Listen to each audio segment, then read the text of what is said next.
მაიდანზე დღეს ვითარება შედარებით მშვიდი იყო. სპეცრაზმელების ალყაში მოქცეულ მოედანზე ათასობით დემონსტრანტია შეკრებილი.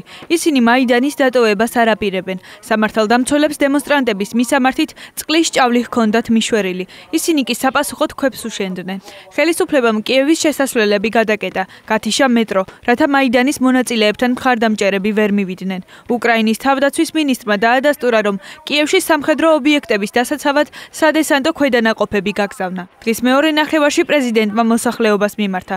ვიქტორ იანუკოვიჩმა პასუხისმგებლობა მსხვერპლზე ოპოზიციას დააკისრა და თუ რადიკალების ქმედებებს არ გაემიჯნებიან, ლიდერებს დასჯით დაემუქრა.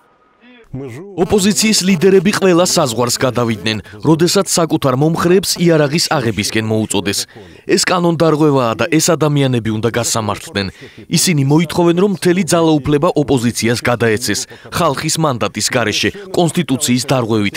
ისინი შეეცადნენ ძალაუფლების ხელში აღებას ძალადობისა და მკვლელობის შედეგად. დაპირისპირება უკრაინის რეგიონებშიც მიმდინარეობს. ქალაქ ხმელინსკში უშიშროების სამსახურის შენობაში შეღწევის დროს ცეცხლსასროლი იარაღიდან გასროლით ერთი ქალი დაიჭრა. ადგილობრივი ადმინისტრაციების და პოლიციის შენობები მომიტინგეებმა ლვოვში და ივანო-ფრანკოვსკშიც დაიკავეს. ბრძოლა სპეცრაზმელებსა და დემონსტრანტებს შორის კიევის მაიდანზე მთელი ღამის განმავლობაში გაგრძელდა. ბერკუტმა იერიში საღამოს 8 საათზე დაიწყო, ჯავშანტექნიკისა და წყლის ჭავლის გამოყენებით. ამბოხებულებმა მას წინააღმდეგობა გაუწიეს და რამდენიმე ერთეული ტექნიკაც გაანადგურეს.